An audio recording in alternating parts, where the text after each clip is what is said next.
the most ambitious vision I've seen of somebody using crypto rails in like crypto history, and that flexibility. And I think they had confidence in our team as a partner because of like, I think both the relationship we've built and also I think the ethos of how we build at Arbitrum, at OffChain Labs, that we're going to be really good partners in that flexibility in that journey. This episode is brought to you by Skale, the next evolution in layer one blockchains. Explore the gas-free ecosystem at scale.space/ecosystem and follow their journey on X at Skale Network. Thanks to Skale for making today's episode possible. Nothing said on Empire is a recommendation to buy or sell any investments or products. This podcast is for informational purposes only, and the views expressed by anyone on the show are solely their opinions, not financial advice or necessarily the views of Blockworks. Our hosts, guests, and the Blockworks team may hold positions in the companies, funds, or projects discussed.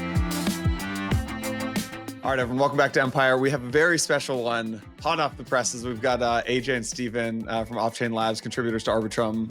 Very excited about this. AJ, I think it's probably like 11:30 or midnight for you, so we'll give you some graces on the show. And Steven, I think, I don't know if you're still out at ECC, but yeah, welcome to the show, guys. Thank you for having us. It's great to be here. Yeah. Thanks. Yeah, really excited for this. Yeah. AJ, you got a little energy, or are you dead after the week? I'm so ready for this. I'm hyped. It's been an incredible week, and I'm ready to talk about it.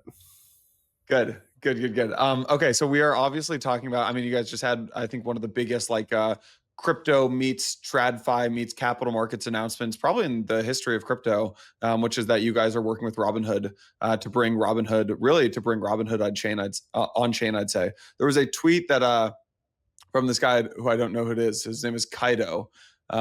His bio just says like eigenlayer essentially, previously Uniswap and Gitcoin. And he says, if there's ever a book on Arbitrum, I for sure want to read the chapter on Robinhood. Not many know the challenges that AJ and the team faced to pull this off. I'm familiar with the timeline, but it's still a bit of a guessing game.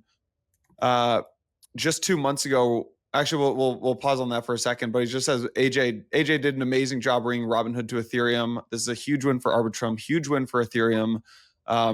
Congrats, Arbitrum. Congrats, AJ. So, AJ, I want to just tell us everything that you can tell us about this deal. Like, how did this come together? Was this inbound or outbound? Was there a previous relationship? Like, tell us the whole story of how this whole deal came together. Yeah, sure. So I saw that tweet. It was definitely an interesting tweet, but we've had a really close working relationship for a very long time. Joe and I have done like multiple fireside chats. We did an ETH Denver announcement where Robinhood added support for Arbitrum and native DEX support in their wallet. And we've had a vision together of how we can continue to grow our working relationship. It's been a really close relationship, really for about 2 years at this point. We heard about this vision that they had around tokenized stocks a while ago. I think there was some evolution generally in their vision around, the timeline for that, the ambition for what they want to do with the rest of maybe the Robinhood suite of products, how much they want to be leaned to going into on-chain. And as that evolved, I think it turned into conversations around, should Robinhood be building a chain? We spoke a lot about sort of the trade-offs between launching on public chains versus building your own chain. I'm sure we'll get into that because I think like that was a critical part of this story and this journey. And I think a critical part of why they chose to work with us. So yeah, I mean, we've got a really close relationship. I think it's like one of those things where if you're like on the inside, it feels like just like a close partnership, close relationship. And, maybe on the outside there's rumors and stuff, but yeah, I think it came together largely probably around this idea of how Arbitrum as a platform has both like a very robust public chain and also a very mature and feature-rich environment to launch your own chain. And as Robinhood was thinking through their strategy of the evolution of what they want to do on chain, that was very appealing to them. So I think we've been working on this for quite some time, and finally really excited that it got announced. Yeah. When did this, so it sounds like you have this 2-year relationship. When did like this part of the deal come together of like, okay, guys, we're actually doing this tokenized equity. crypto native trading, Bitstamp integration, perps, the whole deal. Like, when did this part come together? A few months ago. Yeah, it's been like a few months. Yeah, so yeah, we've been working on this for a while. That's cool. All out yeah, sprint. Pardon? I said all out sprint. Yeah, I mean, I think there are even things like I didn't even know about the perps component about this until like it went like I think 3 days before. So like some of this stuff, because it wasn't like a core component of like that's still like off chain. It's on the Robinhood platform, right? So yeah, I mean, we aligned really around like the vision of how we can support their broad roadmap over a long time horizon, and the rest sort of kind of fell into place after that. I think that they really appreciated one thing that they really appreciated was stylus. I think like they really liked the EVM, but there's components of the fact that stylus lets you code in Rust that they viewed to be like really beneficial and really helpful for them. So that was like a feature that like they really appreciated about the Arbitrum stack. So part of this tweet said, quote, just 2 months ago, Robinhood planned to build on Solana as their main platform with no immediate plans for Ethereum. And just people I talked to, I actually don't think that's true from people I talked to. But do you guys get the sense that there was like a broader RFP, or that they were, were they talking to like Optimism and Arbitrum and Polygon and ZK Sync and Solana and Base? And I mean, obviously they wouldn't build on Base because of Coinbase, so I guess that one's eliminated. But do you get the sense there was a big RFP, or like how did they make this decision? I'm sure they spoke with many different teams. Like it's a very huge decision for the future of their business. I don't like know if that tweet is accurate in the sense that like I don't think they had this like committed plan. I think they obviously were doing their due diligence, and yeah, they ended up obviously choosing to work with us. But I think it would be pretty silly if they didn't do diligence and talk to like many different like platforms just because of how the magnitude of the decision. Do you know if it came down to like you guys versus Solana, or I mean, this tweet says they were building on Solana 60 days ago, but do you know if it came down to you guys versus someone else? Not like firsthand. I mean, I'm sure like they had like a narrowing process, but like I don't have any like formal information on that. Yeah, let's get into maybe like why do you think they, from folks that I spoke with, it seems like the ability for you. So they had an interesting model, which I was a little confused at first, but it kind of seems like this kind of like launch and migrate model, where my understanding is they're launching. So you've got these stock tokens that are launching on Arbitrum, and then they're actually planning to migrate to their own proprietary Robinhood L2, which is built on your guys' stack. And like in very dumb terms, like for anyone who doesn't know the Arbitrum platform, you've got like Arbitrum 1, and then you've got Arbitrum, the Orbit stack. So it seems like they're basically launching on Arbitrum, and then as they scale up and they get more users and like more product shipped, they're actually pivoting off to the Arbitrum Orbit stack. Is this like how did this come together? How did this plan happen?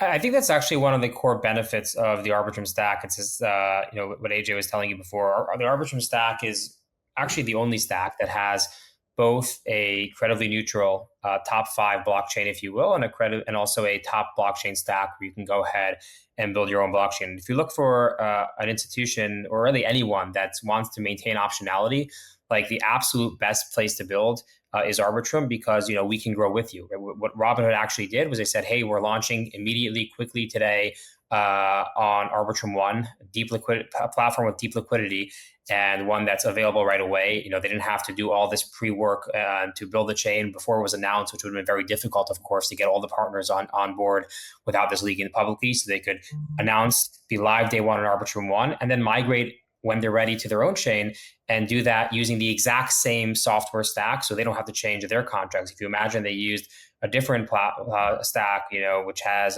different programming languages or just different features, it would be actually much, much more difficult to migrate. And this is actually something, we've seen with other projects as well, where they, everyone thinks everyone wants to get to a point where they're going to launch, their own chain. For Robinhood, it clearly makes sense, and they're at that scale, but not for everyone it is. For everyone, for many people, it actually makes sense to begin with their own chain, but everyone has that vision of they want to get there.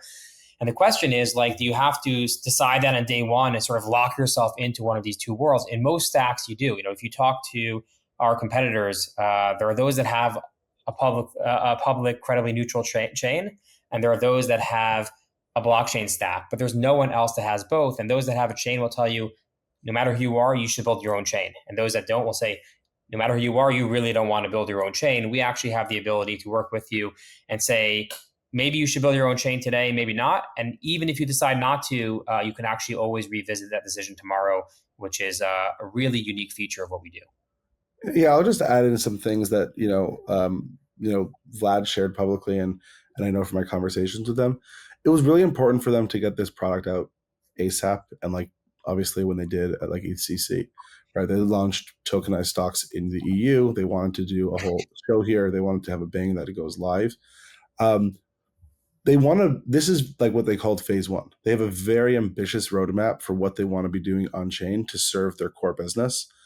And designing the chain is not something they want to rush.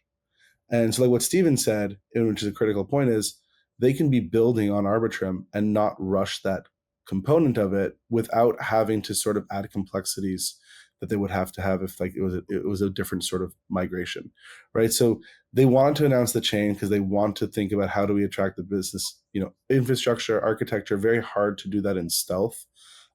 So this ability is like, I think, a very valuable feature that they had in this whole product roadmap, because like getting this product out was critical. Like you saw, like, other tokenized stocks, are coming to market and it's becoming a very competitive space.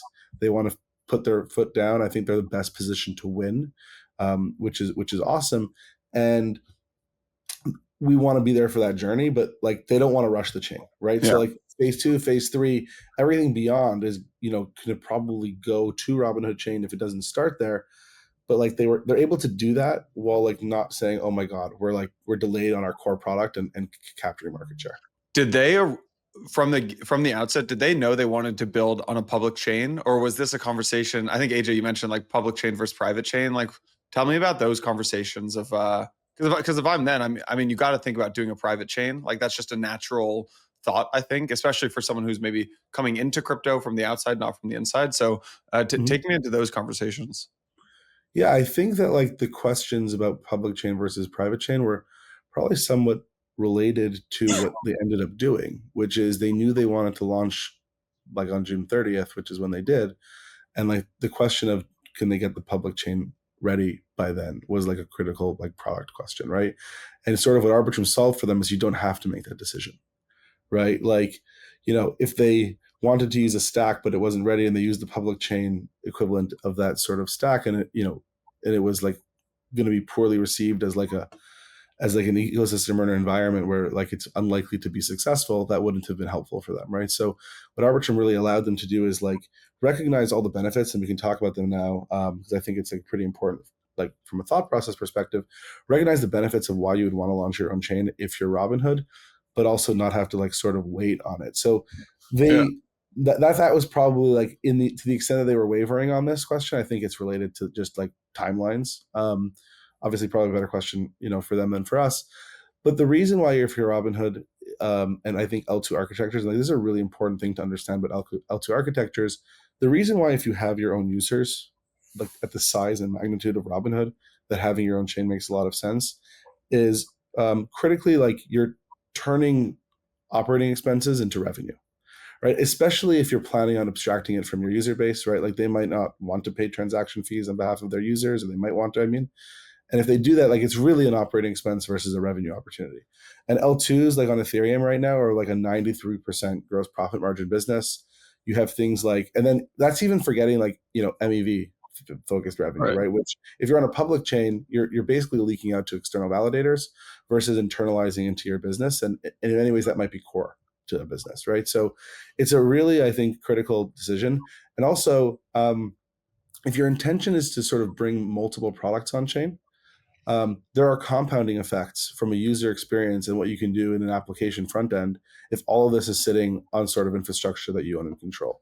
And I think I think Base did a great job with this, and they're continuing to do it like sort of like in the interactions between the exchange and the chain. I think you're seeing even like Binance do this more frequently now with like all the Binance Alpha components. So I think this is a model that like logistically is going to continue to be like mimicked in some due sense, but like it makes a lot of sense. And I think a lot of people, and this goes back to like Wait, The AJ, modular can you summarize that again? I followed everything until the end. What's the model that will get mimicked? What you're going to see is one of the most frequent decisions about whether or not you should be launching your own chain be a function of the compounding of your different business lines. Right? Interesting. Right? Like if you want to be owning an exchange product, if you want to be offering lending products, if you want to do all of these things, if you want to earn yield from the fact that there's stablecoins sitting on your platform, right? All of these things will have a compounding effect on growing your business lines. If you're thinking about wallet adoption, right? So like, these things have like very strong network effects if you own the user already, that I think are actually going to be like really valuable. And they're much more valuable in a world in which the profit margins are as high as they are for building sort of an L2 architecture. That's, I think, one of the most misunderstood components of like the modular versus monolithic like debate.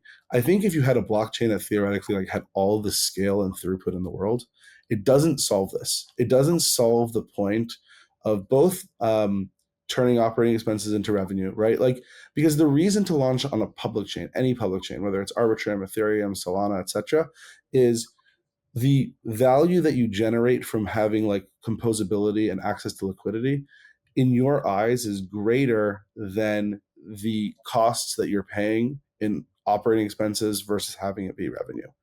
And that's a function of your ability to attract users as a standalone, right? So you can have a blockchain that has all the capacity and all the throughput in the world, and you don't really solve that in an elegant way, right? So I think that we sometimes, like in the conversations that we're seeing, and this is sort of like not even about just about Robinhood, just generally, in the conversations we're seeing, like this is coming up much more frequently. It's coming up not just in the context of users, it's also coming up in the context of asset managers and issuers, right? Like if you control the ability to issue billions of dollars in assets, you have a lot of power in thinking about the economics of the sort of tangential business revenue drivers that are associated with the assets that you have. Interesting. Yeah, and the other, I guess just to add a few points, like another core differentiator between like a public chain and launching your own chain is they're certainly going to drive a lot of other adoption to this chain, be it from their own products, like AJ said, and other people will definitely want to build and be co-located with Robinhood and their products. And it's kind of like, the analogy, it's like, having a shop in a hotel versus like owning the entire hotel, right? So if you have like this particular, item that you sell on a chain, right? If some user comes to, if they launch on some other public chain and now they brought other users there, they actually capture zero from all those other users that they brought in their transactions when you don't own the platform. So you're driving a lot of value. They're actually paying value, right? Because they're paying fees on behalf of users. Fee consistency is also an important one, right? We've seen what happens when someone famous goes ahead and does a launch on a platform. Everyone else's fees go ahead and rise with this. If you have a 24/7 uptime product, that means, and you're paying user fees, that's what AJ is referring to by these operating costs, expenses that you have to continue paying those fees. If you actually own the chain, you're basically taking the funds from one pocket and putting them into your other pocket, and you can have fee consistency. You can actually have continued revenue, all this other activity that's coming to the platform because of you. You're continuing to drive. And in Robinhood's case, so another thing people like to talk about in this context is like distribution. I think this is like the silliest thing that people talk about, like, oh, which chain will Robinhood choose because of distribution? It's like, no. The blockchain isn't providing Robinhood distribution. Robinhood has the distribution. They need to choose the absolutely best blockchain platform for that because they're coming with a product and they're bringing all of their users on chain onto this platform. They don't need the necessarily adjacent distribution that the platform adds to it.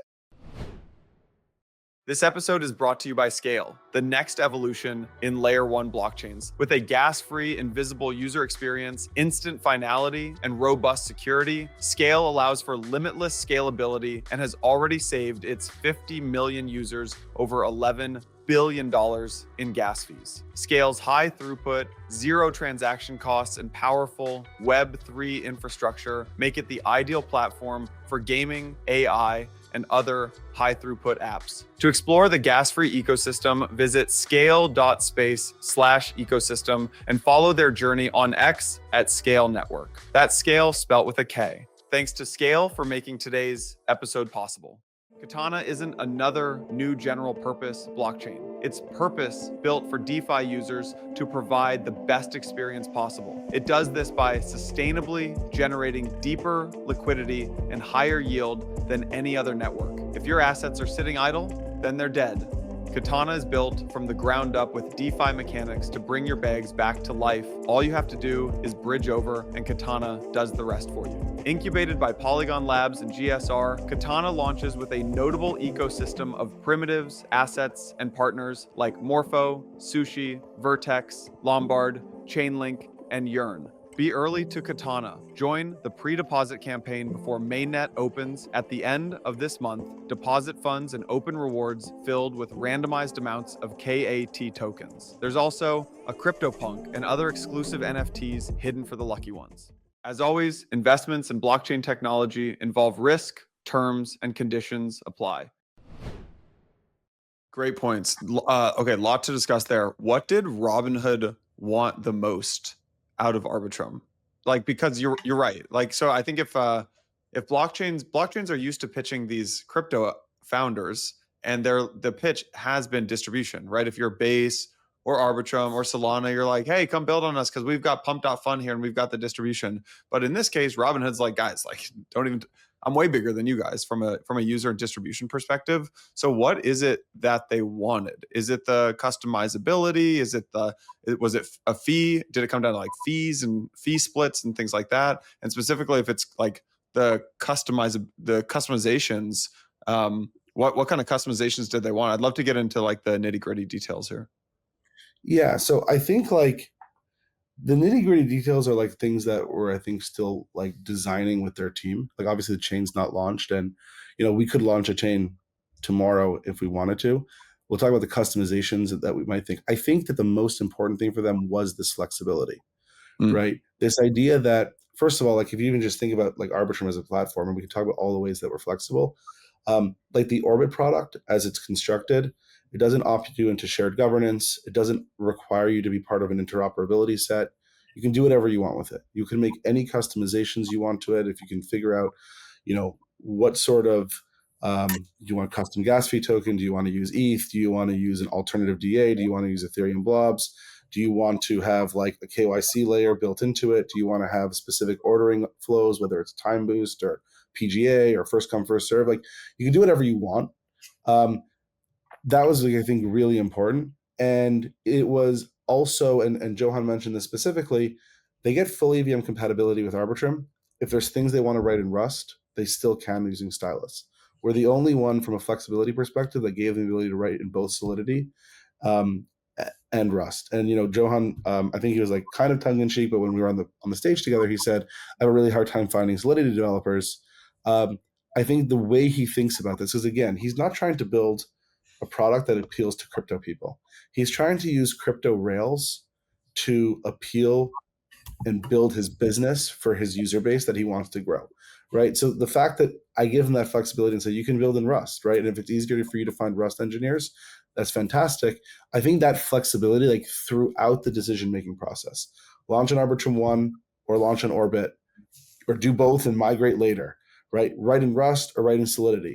Design the chain for the revenue structures that you want. Like I think that flexibility throughout, because there's so many unknowns moving forward, right? Like they don't know what this future is going to look like. It's the most ambitious vision I've seen of somebody using crypto rails in like crypto history, and that flexibility. And I think they had confidence in our team as a partner, because of, like, I think both the relationship we've built and also I think the ethos of how we build at Arbitrum, at OffChain Labs, that we're going to be really good partners in that flexibility in that journey.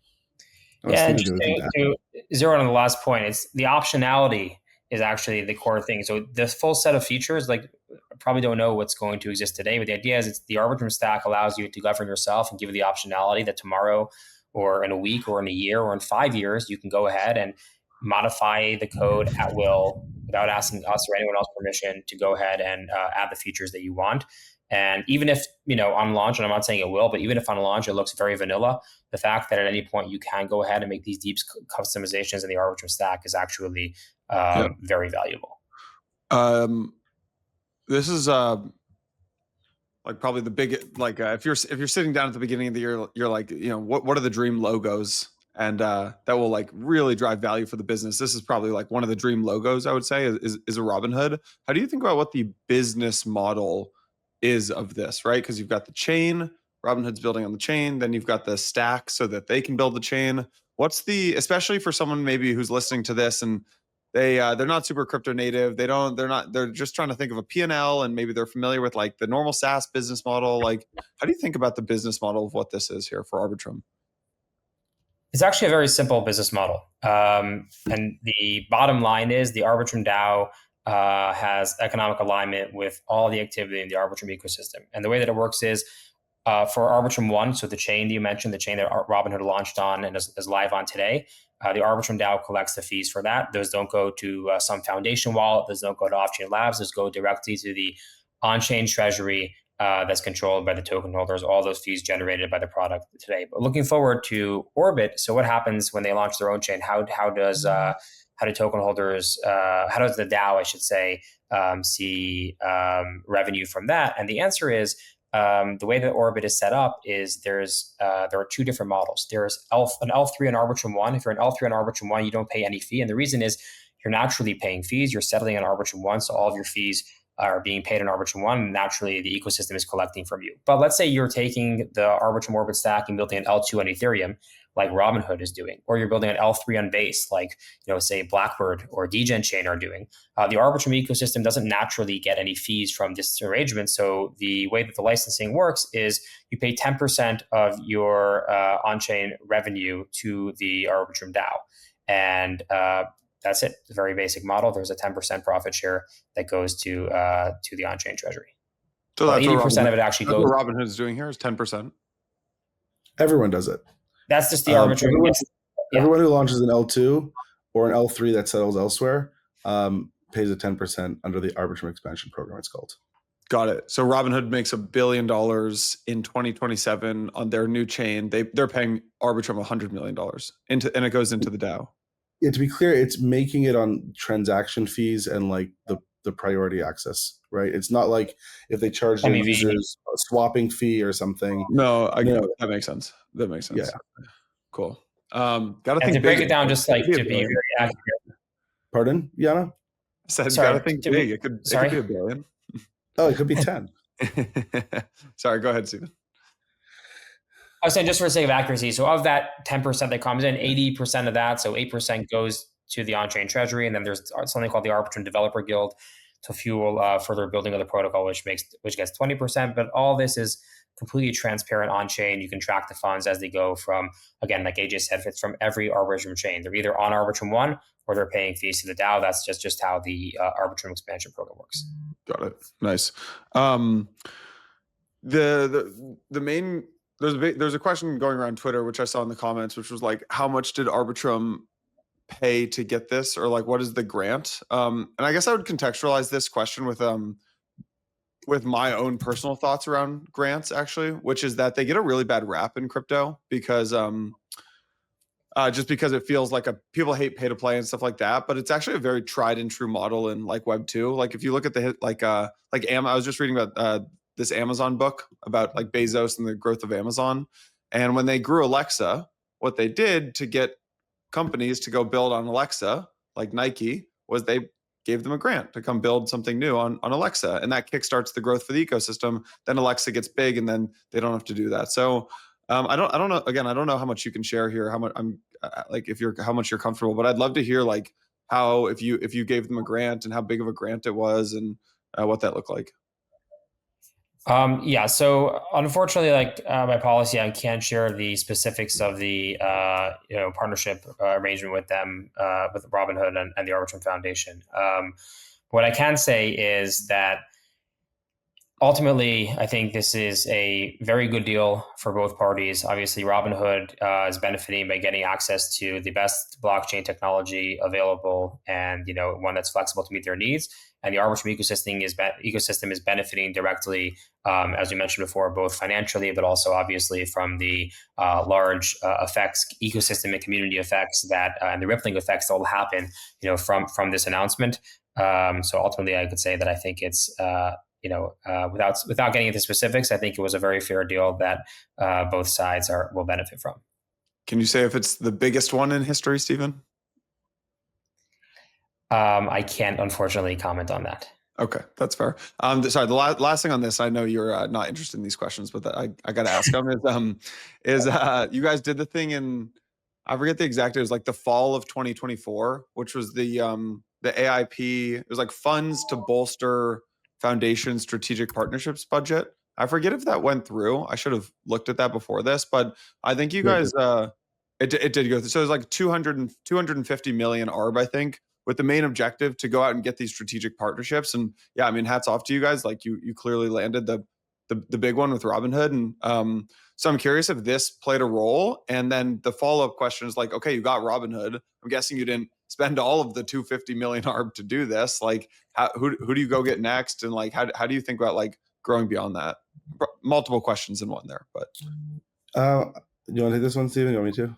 Go for it. I'll add it if I need, but you. Yeah. So I think that like the bucket is utilized like alongside like existing funds that exist at the Arbitrum Foundation. They don't view them as like sort of, I mean, they pull from there for different opportunities, but it's like they budget across both because they obviously give grants out of their traditional funding as well. But it definitely, the fact that the Arbitrum DAO recognized that sort of, and just for maybe take a step back, I think this is really important for your users to understand.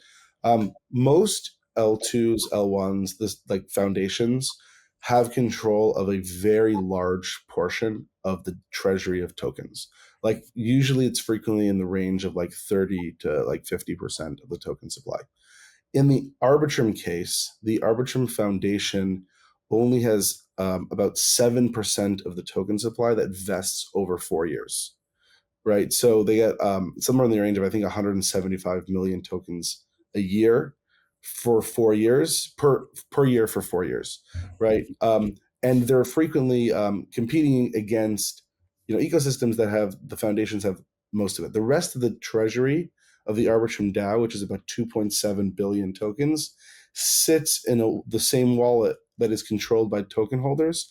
And the only way for those tokens to move is for a token holder approved vote, right? So what the Arbitrum, and then just to add one more detail, and Stephen mentioned it earlier, is other L2 ecosystems, the revenue generated from transaction fees flows into foundation wallets. In Arbitrum, the foundation actually gets no revenue.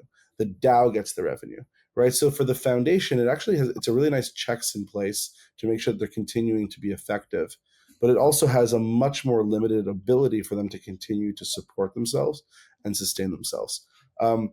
When we structured when the foundation and the DAO structured the strategic growth bucket, it was a recognition that there's going to be opportunities that are extremely valuable. And obviously you're not going to be able to share them on a DAO forum and say, like, we were trying to close X and Y deal. We need funding for it. Please give it to us.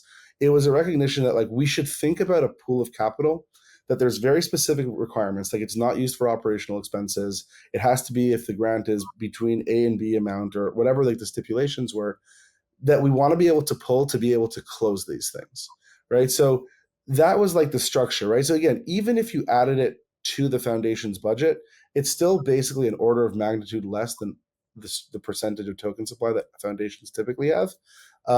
So they've been drawing from it, if I remember correctly, on like certain occasions, and I think they're going to continue to do it. And we're going to continue to, when I say we, I mean obviously the Arbitrum Collective and the Arbitrum community, utilize it for more opportunities, right? Like if you look at the Arbitrum mandate, it's extremely broad, right? Robinhood's a major fintech chain. We announced a few months ago, like Converge, which is Athena and Securitize's chain. I think like it's obviously a huge opportunity for asset issuance on that chain as well. Most of the major gaming chains that launch use the Arbitrum stack as well. So there's we've got a very broad mandate, and also for Arbitrum One opportunities, right? There's some amazing teams that are building on Arbitrum One that you might want to support or attract to that ecosystem, right? So I think we've got a very broad, and just to sort of tell you, I think where our strategic priorities are today, we think Arbitrum is positioned extremely well in two like broad but defined categories. One is being at the connectivity between TradFi and crypto, right? We think that DeFi and crypto rails are going to be the thing that powers finance in a decade from now. We're not going to call things RWAs. We're not going to call things like DeFi. I think it's all just going to be finance powered by crypto. And I think Arbitrum, with like a lot of the stuff we discussed about, like the stack and the chain, has like really good infrastructure for that. Yeah. And then very specific use cases that want to make specific tailored decisions around products. So like gaming, the reason why Arbitrum, like all the gaming chains use Arbitrum, is because of the power of the stack. So the reason why we see a lot of DePIN chains using Arbitrum is because of the customization of the stack. So like those are the two, I would say, core things that we think Arbitrum is uniquely positioned for. And again, like, do I know what we're gonna work to pull capital from on the strategic bucket? Moving forward, I think we're looking at other opportunities, but probably somewhere that follows our strategic vision. Just to add like one brief reflective moment, you'll remember better than anyone, Yano, that there was some questions early on around the foundation, around why do we need a foundation, why does the foundation need a budget, why does this all just happen in the DAO? And at the time, I remember like saying the response put out hypothetically was, there will be deals out there, then there will be companies that want to have NDAs that won't talk on a DAO forum. And I think this is like a perfect example of that came out, right? Obviously, as AJ told you before, this was a deal that was years in the making. If you look at the initial relationship, but certainly many months in the making. And obviously, the moment it was released to the public, there was a live product that already existed. And this like sort of is validation of that model that even DAOs need legs and arms and eyes that can go into rooms and sign NDAs and actually represent the community. But the nice thing in the DAO structure is, of course, that the DAO has checks and balances. And if the foundation isn't doing a good job, if it's not actually making good use of its resources, it can pull that back and assign those elsewhere. But I think this is a very good validation that, hey, this model is working, and the DAO is being well represented in private meetings as well. Yeah, I have something to add. I don't want to like take this conversation in a totally different way, but the structure of the Arbitrum DAO, in which the power actually stems from the DAO, is extremely powerful and unique. And I've spoken with Mike about this actually on his podcast. And the critical thing is that, like I said, all of the revenue and all of the mandate for growth is a DAO authorized decision. Right. So the DAO has 23,000 ETH. The DAO owns like 50 something $million in stables. It has $2.7 billion in ARB, and you can't move that without a DAO vote. And like, you can't authorize growth incentive programs without a DAO vote outside of sort of what was already allocated to the foundation for its core thing. And that checks and balances is extremely powerful, but more importantly, it gives a lot of authority to token holders. Like this idea that L2 like tokens are like governance memes is like extremely untrue in Arbitrum, because in many ways, especially like when you consider it compared to like an L1 token or other forms of utility tokens, like an L2 governance token, like you literally cannot make some decisions without the token holder's consent. And it gives you authority and a mandate to make bold decisions and take risks. Like, for example, like the Arbitrum Gaming Ventures, like that's like the equivalent of having like the DAO be like the LP of a fund, even if it's structured a little bit differently. And it's a very powerful concept that is uniquely enabled by sort of where the power structure stems from in Arbitrum. This episode is brought to you by Skale, the next evolution in layer 1 blockchains. With a gas-free, invisible user experience, instant finality, and robust security, Skale allows for limitless scalability and has already saved its 50 million users over $11 billion in gas fees. Scale's high throughput, zero transaction costs, and powerful Web3 infrastructure make it the ideal platform for gaming, AI, and other high-throughput apps. To explore the gas-free ecosystem, visit scale.space/ecosystem and follow their journey on X at Skale Network. That's Scale spelt with a K. Thanks to Skale for making today's episode possible. Katana isn't another new general purpose blockchain. It's purpose built for DeFi users to provide the best experience possible. It does this by sustainably generating deeper liquidity and higher yield than any other network. If your assets are sitting idle, then they're dead. Katana is built from the ground up with DeFi mechanics to bring your bags back to life. All you have to do is bridge over, and Katana does the rest for you. Incubated by Polygon Labs and GSR, Katana launches with a notable ecosystem of primitives, assets, and partners like Morpho, Sushi, Vertex, Lombard, Chainlink, and Yearn. Be early to Katana. Join the pre-deposit campaign before mainnet opens at the end of this month. Deposit funds and open rewards filled with randomized amounts of KAT tokens. There's also a CryptoPunk and other exclusive NFTs hidden for the lucky ones. As always, investments in blockchain technology involve risk, terms, and conditions apply.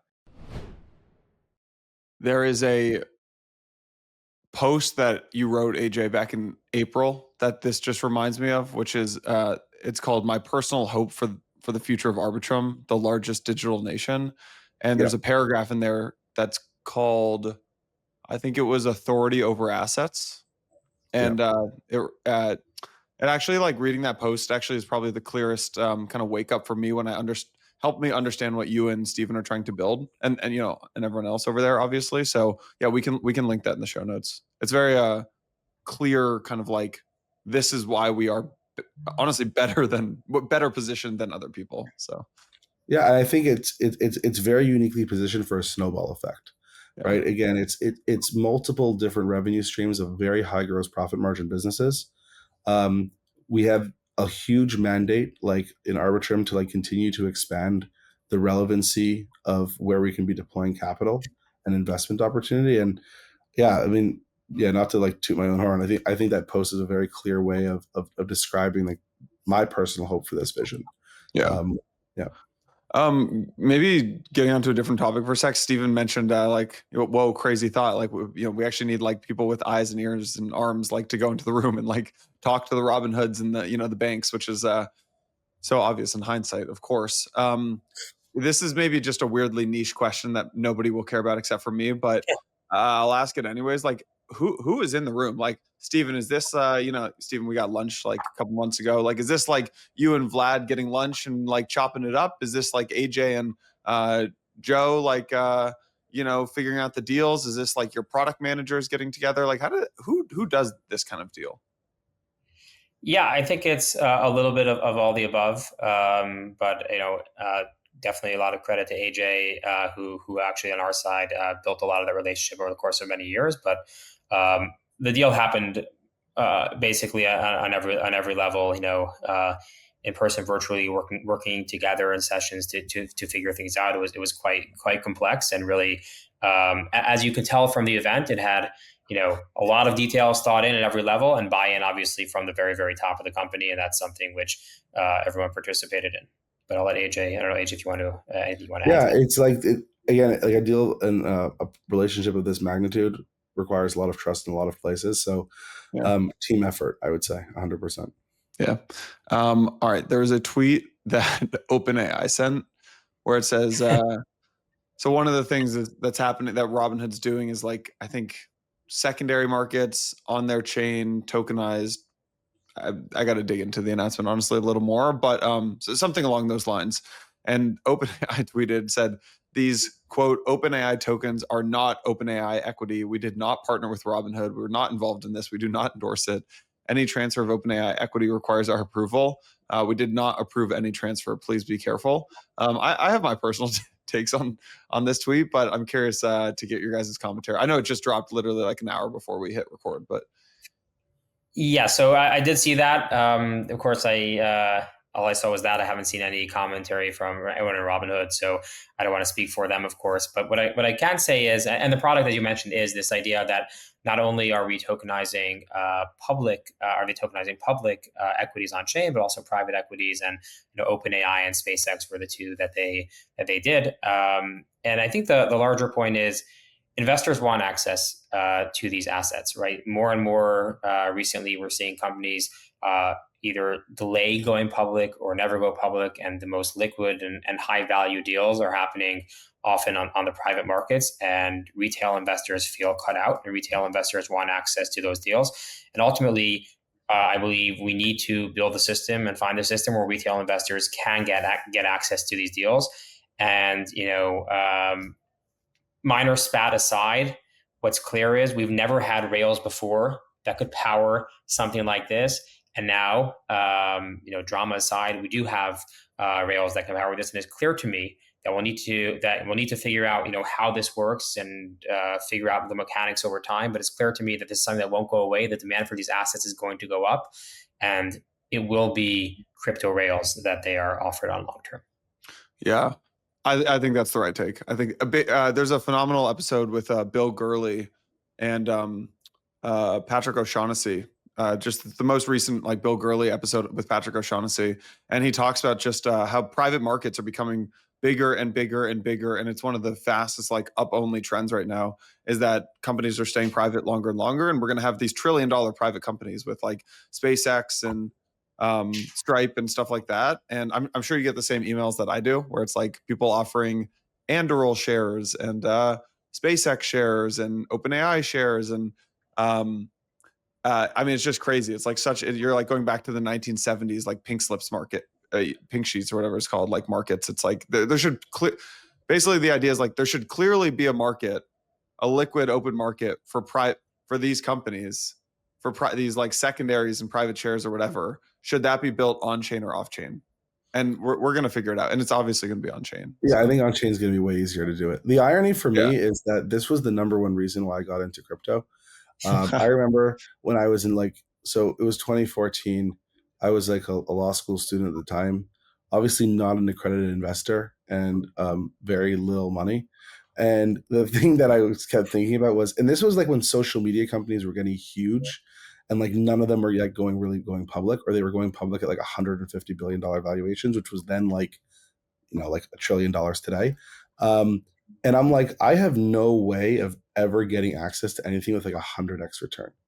And then I discovered Bitcoin, and I'm this is the kind of thing that as a venture bet, even though it's already $1 billion thing, it's clearly $1 trillion idea.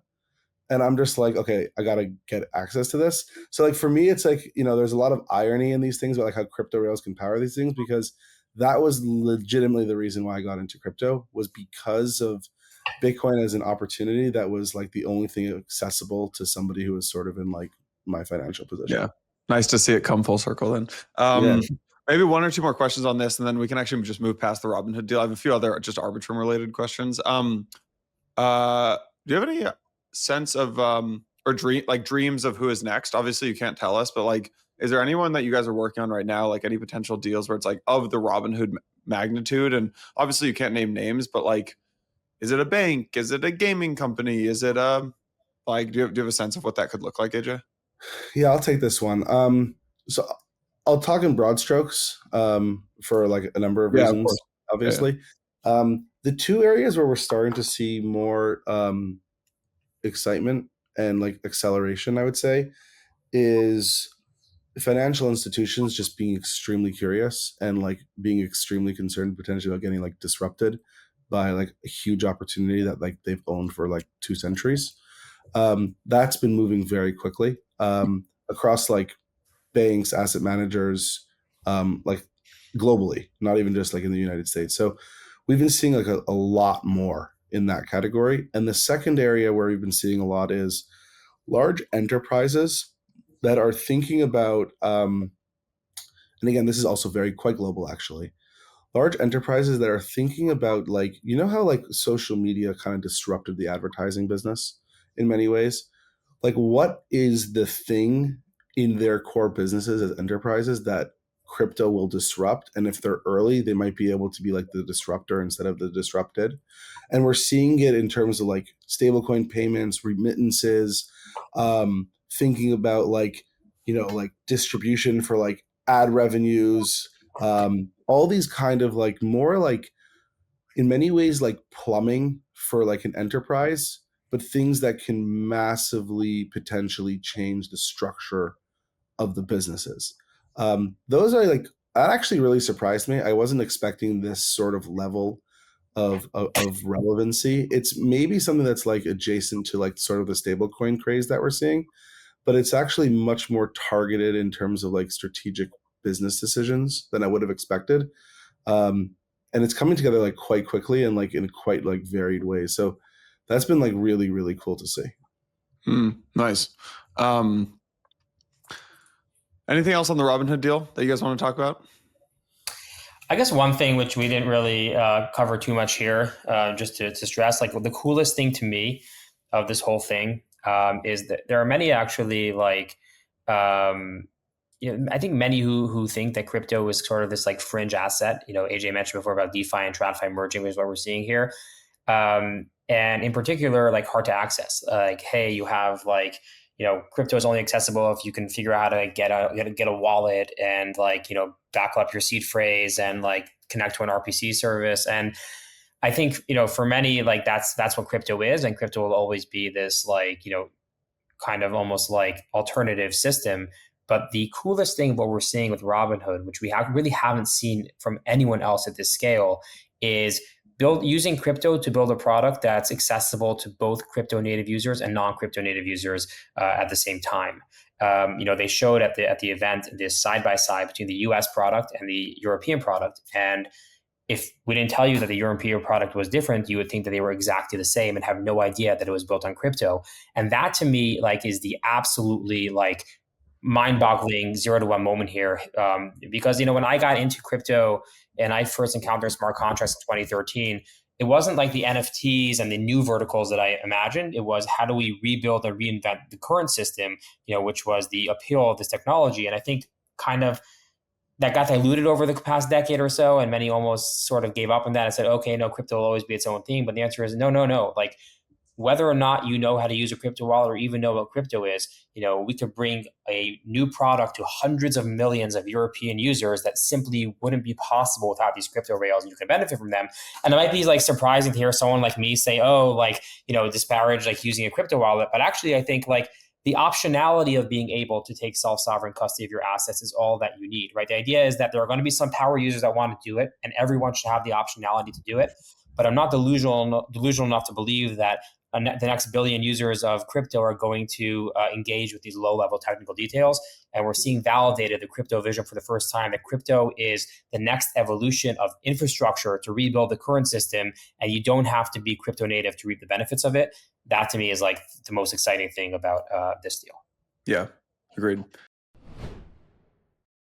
Hey everyone, Jason here. Wanted to just take a quick break and highlight everything that's been going on in the Mantle ecosystem. In just 1 year, Mantle has seen its TVL surge by over 1,100%, now reaching $1.69 billion.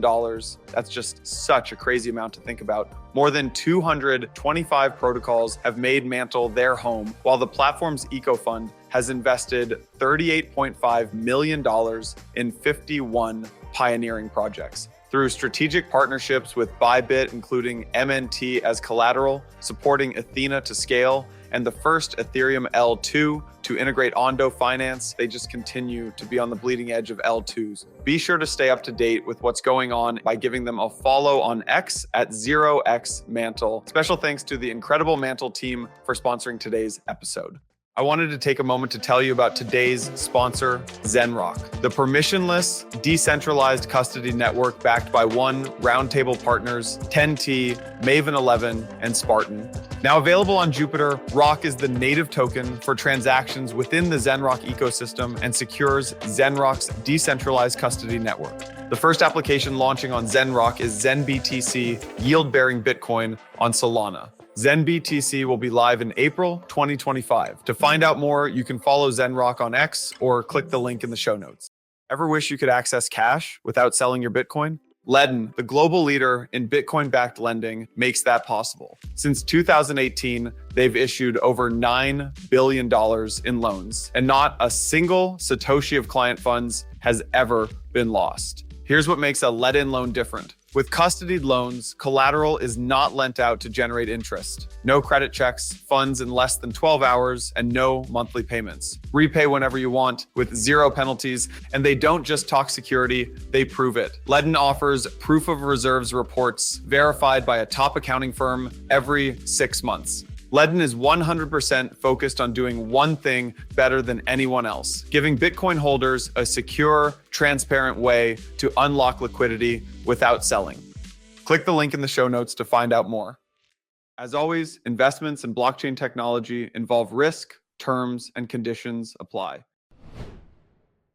Okay, let's zoom out and just talk about the industry at large, I would say right now. I feel like there were all of these L1s and they competed against each other. Then it was L2 season and there was like you guys and Polygon and ZK Sync and I'm going to get in trouble for forgetting people. Optimism and Optimism, don't forget.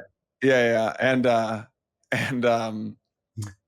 now you guys like have kind of zigged and zagged, and some people went more the stack route, and some people went more the chain route, and some people went trying to partner with hundreds of people. Some people kind of picked someone and kind of like tied themselves to the hip with like a single partner and stuff like that. How do you guys think about the L2 ecosystem like writ large right now? AJ, I'm asking you, AJ, because I know it's like it's like midnight right now, and I'm hoping you're tired enough to give a spicy take. So there you go. I have like, they're not spicy, but I think like I've thought about this a lot. Maybe they're spicy. So I think that the mistake is that people were thinking of L1s and L2s in like differentiated ways, right? I actually think that the point is that they're execution environments. And like for Arbitrum, it's an execution environment that doesn't need to have inflation to pay for security. It relies on Ethereum for its security. It's a more cost-effective mechanism. There might be trade-offs.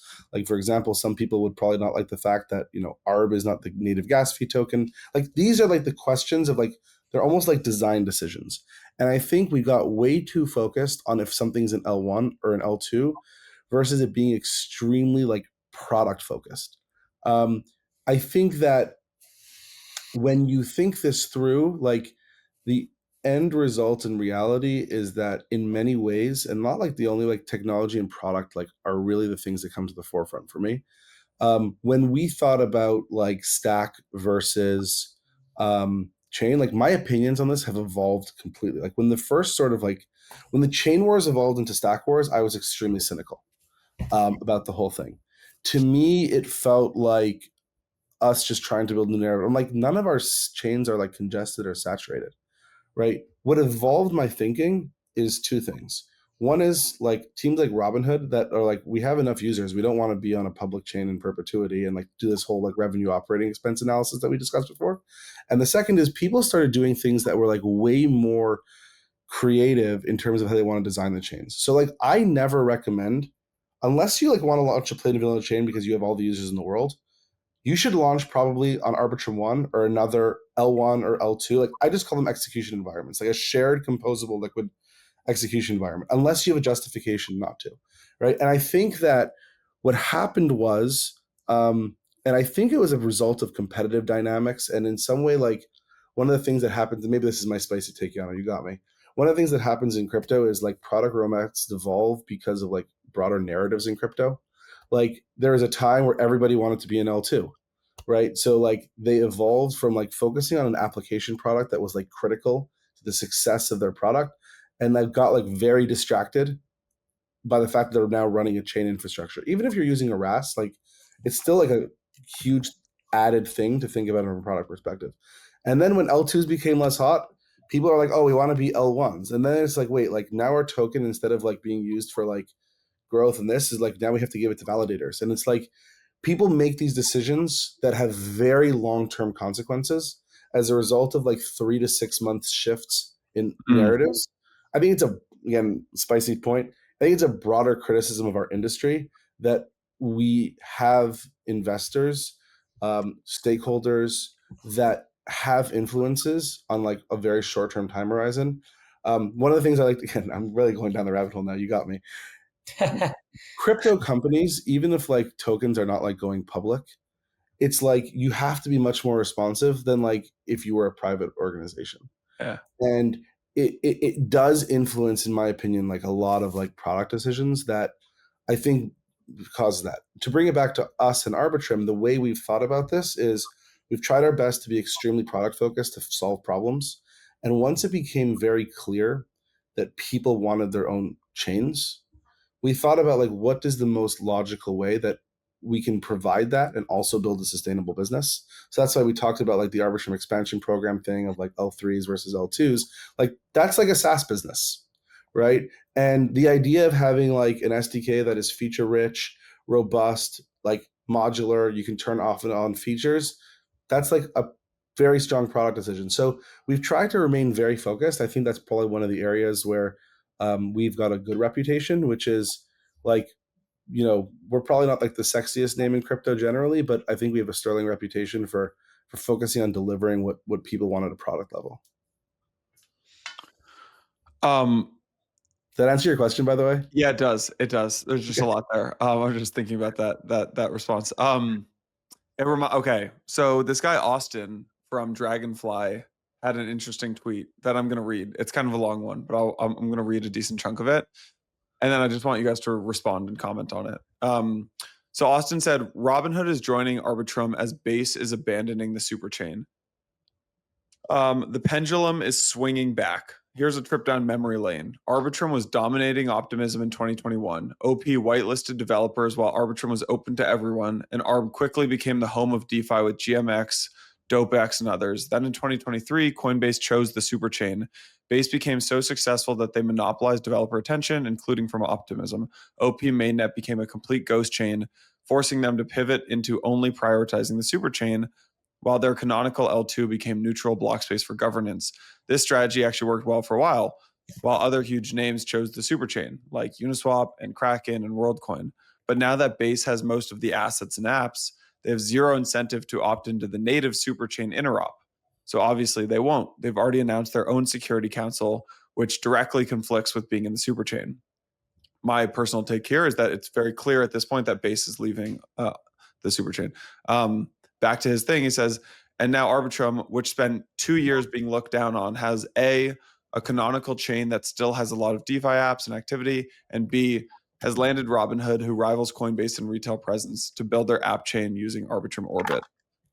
I would love to this is really a commentary on like Arbitrum versus Optimism, which for years I've thought of Optimism as your guys' biggest competitor. So I'm curious to just get your commentary here. Yeah, a few things. First of all, I think it's interesting how he mentions like in the case of Optimism, he says like they abandon their chain and will go all in there. I think this is the important all into the stack. This is the importance of the dual strategy that we have. That it's very, very actually important to have a very liquid, public, neutral, right, credibly neutral chain in the ecosystem, and that is Arbitrum One, and to have a stack, and actually having both of these, is an extremely important value proposition. And again, having it public and incredibly neutral infrastructure is extraordinarily valuable, and that's something which I don't think that we'd want to give up, and it's something that's important for us to continue to build. In terms of like I don't want to speculate on rumors of Base leaving the superchain or not. I don't know, so I'm not going to comment on that. But I'll say that there's a very core difference in the business model of these two stacks, which is very I guess a bit of nuance, but pretty important in this context. And the actual like maybe somewhat spicy take in is like people in crypto are very afraid to have business models. It's like almost embarrassing. It's like you're going to make money. Like that's shameful. Like, why would you do that? I remember the most, like one of the light bulb moments for me was one of our earliest deals. We were talking to an early enterprise, and the deal didn't actually end up working out because early on it was a huge company, and they were saying to us, so how much are you going to charge us? And this was before we had anything. We're like, oh, whatever, it's free. Don't worry about it. And they're like, no, you don't understand.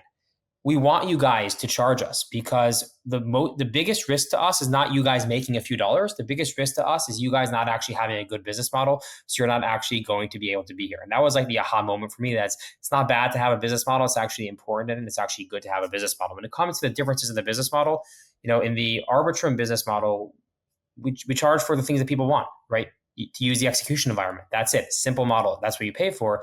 In the OP case, the actual execution environment is free to use, and it's additional services that they charge for, like governance as a service and interop as a service. And personally, actually, I don't think that those are very useful services. I think most institutions are actually going to want to govern themselves, like for example, and I don't think people want to pay for that long term. So I actually think having an aligned business model, which you can align with the teams that are building with you, share in the business model, charge directly for the thing that you're good at, and also give the teams the confidence that, hey, we'll do well together, so you don't have to worry about it. Like, that's actually going to be very, very welcome to many of these teams. So, core difference in our business model, which I think is important. But AJ, let me pass it to you if you have anything to add there.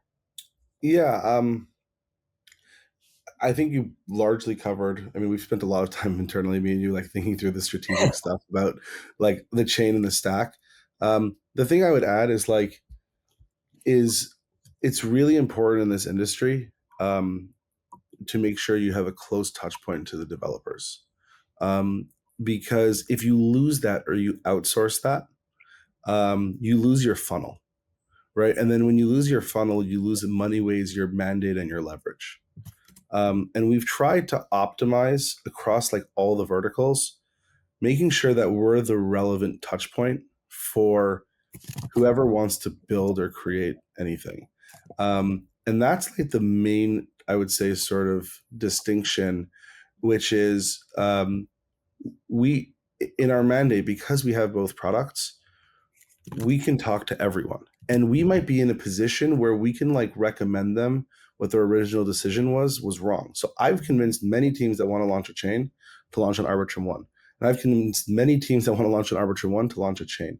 So we haven't like outsourced any of the relationships that we have with the builders or the developers and the founders. And that's like a really critical component of this, because it's hard to get that back. If you don't have that sort of funnel, it's like really hard to crawl back from it. And we really prioritized in our strategy, making sure that as people want to launch chains, like a great example of this is like Hyperliquid, right? So people like to joke that like Arbitrum is the Hyperliquid bridge.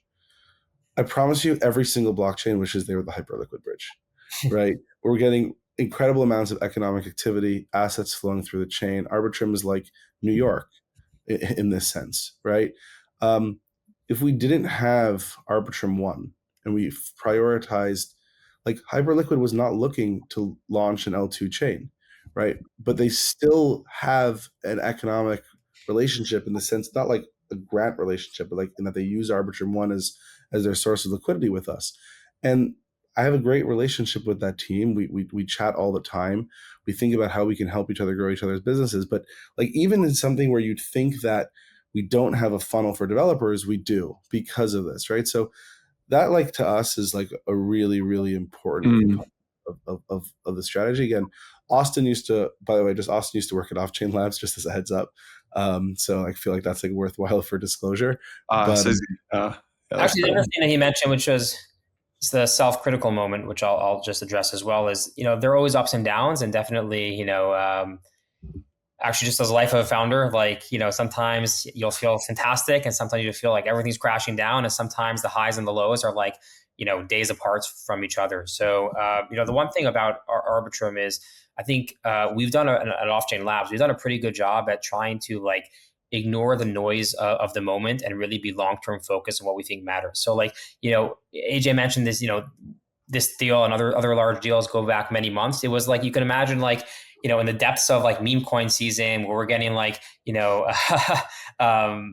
complaints every day. Why are there no memes in Arbitrum? This is the future. Like, we had a strong conviction that actually the future, we believe, is actually largely by doing things like these deals, rebuilding the system, bringing big institutions on chain, and actually being able to focus there and saying, hey, you can't always win every short-term narrative, but we're here to build long-term sustainable value and actually just, seeing through that. So definitely there were ups and downs in the narrative, and I'm sure there will always be. No one's, that's just the way that these cyclical, these cycles are. But ultimately having long-term focus on where the value is in crypto is something which, we've been, very, very laser focused on. Yeah. Somebody once told me, I can't remember who it was, like, maybe it's like a famous quote and I'm going to sound like an idiot. Like, you never won or lost. You're either like winning or losing. And you can always flip that. And it's like, I think very true in this industry. Yeah. We had a quote. We had one of our advisors, like, 3 months into the business, was like, in an industry as volatile. So we were like talking to him about how do we compete with like CoinDesk back in the day, because they were like the 800-pound gorilla. We had no employees actually at the time. It was just Mike and me, and then they had 180 employees. We're like, how do we compete with CoinDesk? And the advisor was like, don't chase the shiny things in an industry as volatile as crypto. sometimes all you need to do is survive and let your competitors kill themselves.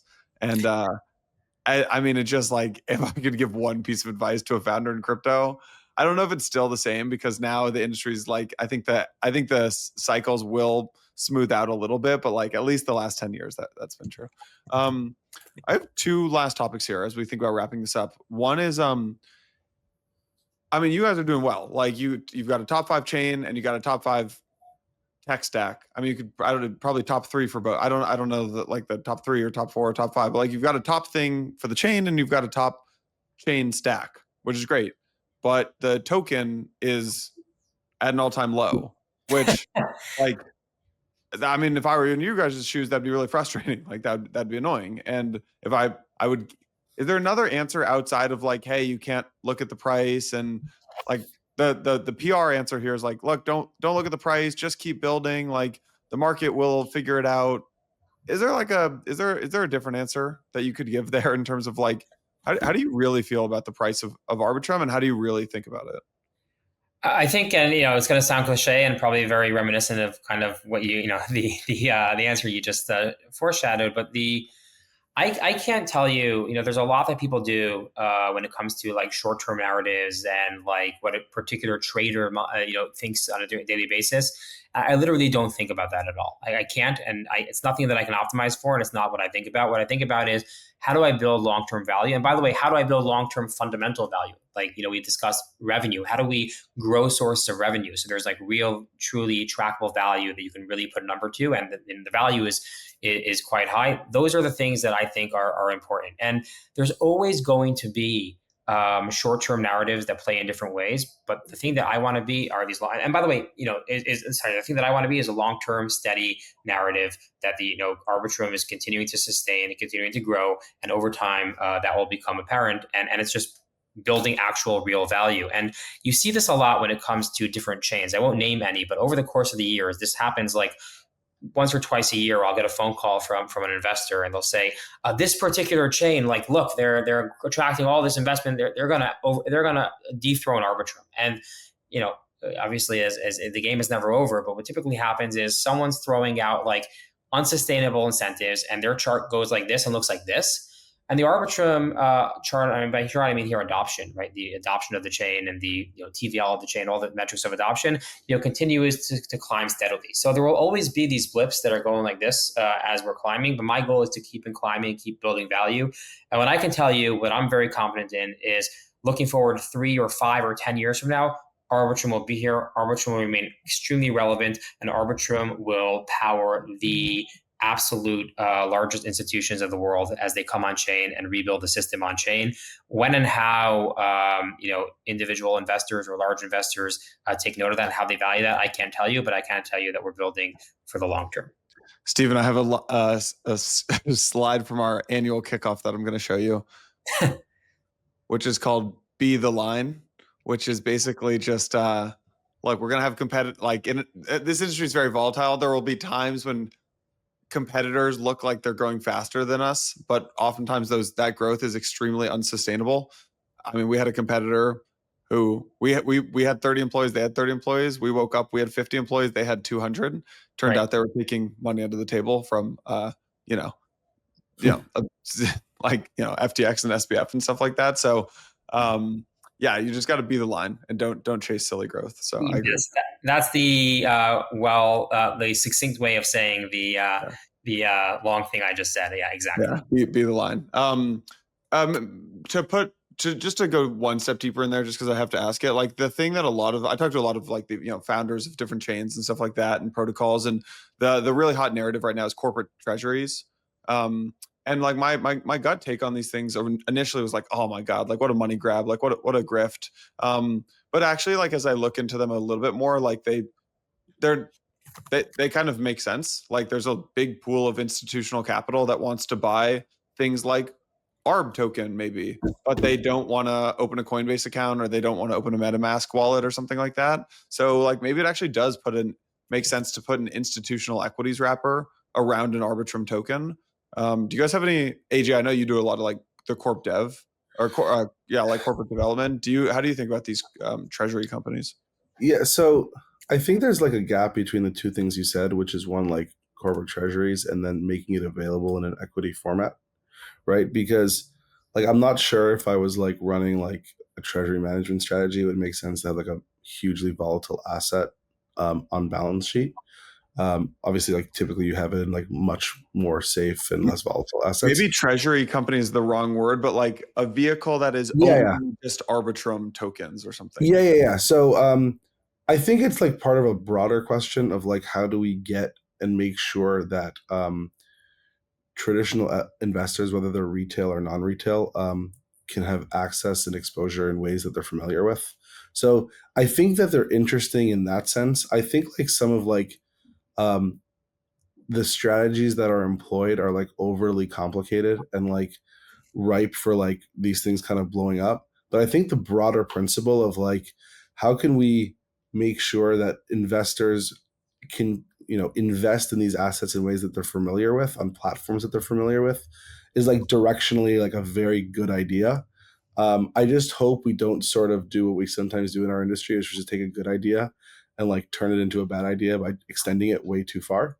So like that's kind of like my take, right? Like, if in a regulatory compliant way you're able to do these things, it's like a very interesting thing because, like, it's just helpful for people that want to invest. I'm just a little bit sort of maybe more cautious about like how it's going to play out, if that makes sense, because I think we are seeing people like view these things like this came up with like the Trump stuff in like the White House, where it's like what should be in like the reserve, like even though I love ETH, like a Ethereum Maxi, like I don't know if it's crossed that chasm where like it's not like a multi-trillion-dollar asset yet, and maybe like I don't know, just don't know if I want like the government to be taking like speculative bets that it becomes one, if that makes sense. And then if there's any asset like besides for Bitcoin, like I think ETH is the most logical. Like, and obviously like but we're starting to see it with like sort of tokens that are like sub $1 billion like market caps, which is like I think probably a little bit too far down that path. I don't know, Steven, if you have like a different take, but yes, in the idea of like making things accessible, but like let's just be prudent about it. Well, will you do one of these companies, AJ, for Arbitrum? I'm not personally working on anything like it, but it might make sense for the foundation to explore. Yeah. I would guess that all these chains get them by the end of the year. Like, even if it's not you guys doing it, I would guess someone will do it. Yeah, they don't even need our permission, I don't think, to do it, right? Someone can go do it. What about on the acquisition side, AJ? Like, this is something that actually we haven't really seen much of. Is I mean, you guys have a massive pool of capital, and usually when companies have massive pools of capital, they make acquisitions. And like we're seeing it, like Coinbase acquired a company today. There were 2 acquisitions today. There's like I feel like an acquisition a week right now in crypto. It's kind of it's just extremely hot. So do you think about acquiring? I mean, do you think about acquiring other chains? Do you think about acquiring wallets? Like, how do you think about just acquisitions? I'll take this one because it's probably more relevant for work I do outside of OffChain Labs. So just for context, there's been like sort of a restructuring of how the Arbitrum DAO operates, and we've introduced this concept called the operating company. And that operating company has like an oversight board, which I'm a member of in like in my personal capacity. And one of the core mandates that we're trying to do is build out diversified business lines that are owned by the Arbitrum DAO on and its token holders, essentially. And I love this stuff. Like this is the kind of stuff that like keeps me up, like thinking and dreaming all day long. I think it's really cool. I think from a strategic perspective, we did the Arbitrum Gaming Ventures. We've been building a treasury management strategy. We've been starting to do actively managed DeFi stuff on behalf of the Arbitrum DAO. The thing that I think when I think about this is there are certain acquisition types that make a lot of sense, or product offerings that make a lot of sense for DAOs, and certain ones that don't. I think DAOs do very well, or could do very well, in capital intensive, human capital light opportunities, right? Because the coordination layer of DAOs is still very immature relatively. So if you want a very high touch product offering, it's a very hard structure for a DAO to own. But in like 100% owned capacity, I do think that we've looked at different structures in which the DAO can be There's been proposals that we've looked at around fund of funds. There's been proposals around sort of investments into Arbitrum ecosystem projects. So there's ways that you can do this, but I would say the way I frame it typically is like the priority should be to compound demand for our block space and the assets of the treasury. It's much harder to do in like human capital intense businesses than it is in capital intensive businesses. So that's like been our sort of core focus in how I've been thinking about it, and others that I've been like jamming with on this, like the Entropy guys, former Blockworks team, obviously. Shout out to them. So yeah, like I love this stuff, but I think you want to make sure that like the type of either whether it's an acquisition or whether it's like an investment in a new product, like we've been getting much more aggressive with the DAS Treasury. You want to be thoughtful about your capabilities and your core strengths and weaknesses. Yeah, I've been thinking about it a lot too, because it's funny. I feel like this was supposed to be the year this year and last year, where it's like the industry gets less fragmented, but the industry feels more fragmented than ever. And Robinhood's What do you launching. mean by fragmented? I'm not sure I understand what you mean by that. Well, what I was actually thinking of is not only with chains, like there's a lot of chains, but actually there's all these exchanges are launching tokenized stocks. And I was like really hyped on that. I'm still very excited because it's awesome to bring equities on chain, but it's going to be like, raw, like it's, I don't like Kraken's going to have like K Apple and Robinhood's going to have like R Apple. And it just feels like a crappy user experience. And I don't know, I still don't know if there'll be like 1,000 more chains than there are today in 10 years, or if like there'll be a few chains. Like I don't have conviction on the app chain thesis basically, but I don't know. The industry just feels like still decently fragmented. Like new chains are still launching all the time. All these exchanges are launching like different types of assets. So I don't know. So I'll tell you my take on this, and I think you're thinking about this from like a crypto native. Right. I think, like, for example, let's just use the example you said of like R Apple and K Apple. I think 99% of Robinhood users are never going to know that K Apple exists. And 99% of Kraken users are never going to know that R Apple exists. Yeah, that's right? a good point. It's just like stable coins. It's like there will be a lot of stable coins, but like you won't actually know that you're using like PYUSD or XRP-USD, whatever their Ripple's thing, RUSD or USDC. Yeah. Right. So the stable coins, I think, is actually a little bit more complicated in the sense that like those, like, I think show up in different UIs that like is like, meaning like I assume Robinhood's not going to list Kraken versions of Apple and vice versa, right? But like they might have like USDC, USDT, etc. What we're starting to see on the stablecoin side though is they're becoming more specialized in what they're supposed to do, right? I think like USDC, USDT, and like I think Athena's like crossed that chasm of like just like stable coins that are like generally proliferated in DeFi. I think what we've seen is like it's very hard for new stable coins to break into DeFi, right?